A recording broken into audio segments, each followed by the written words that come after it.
Andrei Tarkovsky's Stalker is a film that has captivated audiences for decades.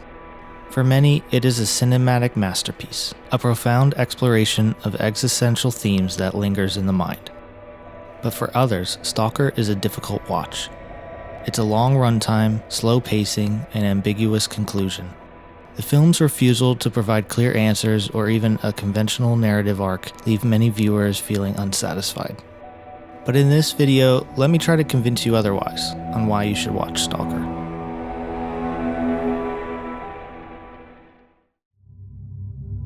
At its core, Stalker has a relatively straightforward premise.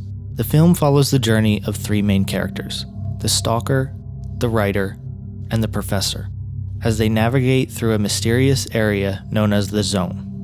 The Zone is a desolate, post-apocalyptic wasteland, where the law of physics no longer apply.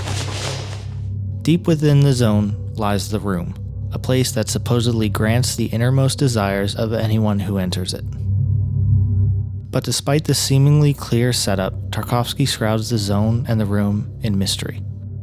The origins of the Zone remain unclear, with hints of possible alien incursions or nuclear disaster. The uncertainty of whether the Room truly possesses supernatural powers is central to the film's tension. We only have the word of the Stalker, who acts as both a guide and a believer to go on. The Stalker, writer, and professor represent more than just individuals. They are symbolic figures, each embodying different aspects of human nature and philosophy. The Stalker is a spiritual guide, driven by faith and a deep sense of purpose.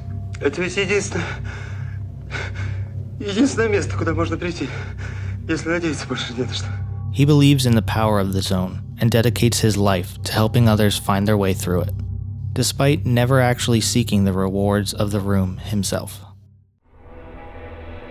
The writer, on the other hand, represents the artist's struggle. He is delusioned, questioning the value of his work, and seeking inspiration that he hopes the Room can provide.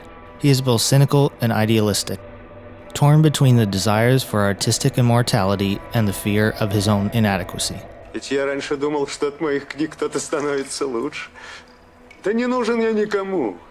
Finally, we have the professor. He embodies rationalism and skepticism.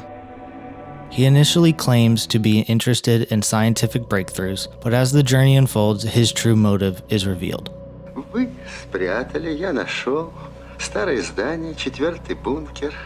The journey through the Zone is as much as a physical trek as it is a spiritual one. Tarkovsky uses the interactions between the three men to explore profound philosophical questions. Their conversations delve into the nature of faith, human desire, and the search for meaning. The Zone itself acts as a mirror, reflecting the characters' inner conflicts and fears. As they progress, the characters confront their own uncertainties. The Stalker's devotion is tested, the writer's disillusionment deepens, and the professor's skepticism intensifies. The film's true conflict lies not in the danger of the Zone, but in the characters' internal struggles.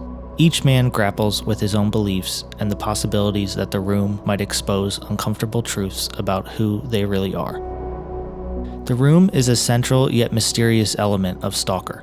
It promises to fulfill a person's deepest desires, but the film suggests that these desires may not be what the person consciously thinks they want. Tarkovsky underscores this through the legend of Porcupine, a former stalker who entered the Room hoping to resurrect his dead brother, only to receive wealth instead. The realization that his true desire was greed, not love, led to Porcupine taking his own life. This story serves as a cautionary tale for the writer and professor, who are both questioning what they might discover about themselves when they enter the Room.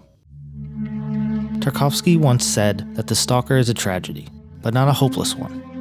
He believed that through spiritual crisis, healing could begin. The film's ambiguous ending reinforces this idea. Despite the characters' unresolved struggles, there is a sense that the journey itself has been transformative, even if they haven't found the answers that they sought. One of the most striking aspects of Stalker is Tarkovsky's use of color and pacing. The color serves as a visual marker for the film's shifting realities and deeper thematic meanings. Tarkovsky deliberately contrasts the bleak, sepia-toned world outside the Zone with the more vibrant, almost otherworldly colors within it.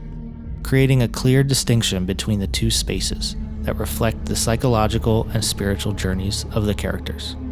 The film begins in a drab, desaturated palette, dominated by shades of brown and gray. This color scheme reflects the oppressive, decayed world that the characters inhabit, a world that feels lifeless and devoid of hope. The muted colors emphasize the dreariness, underlining the sense of entrapment and despair that permeates the characters' lives outside the zone. This part of the film is almost devoid of any vivid color, suggesting a world drained of vitality and meaning. However, once the characters enter the zone, the film transitions to a more naturalistic color palette, with lush greens, deep blues, and rich browns.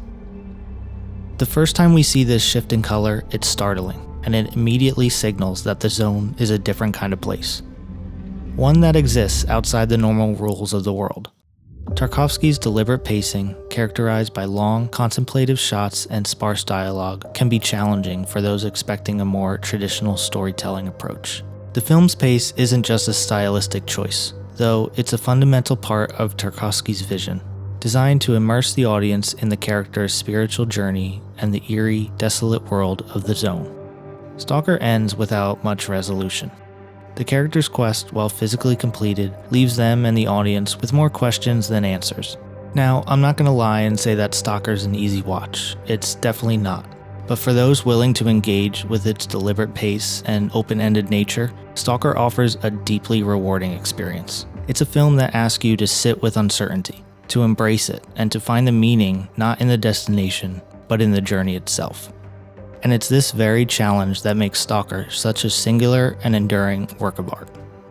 Thanks for watching. If you enjoyed this video, give a like, comment, and subscribe, and tell me in the comments what are your thoughts on Stalker. Did you like it, hate it? And until next time, this is That Film Dad.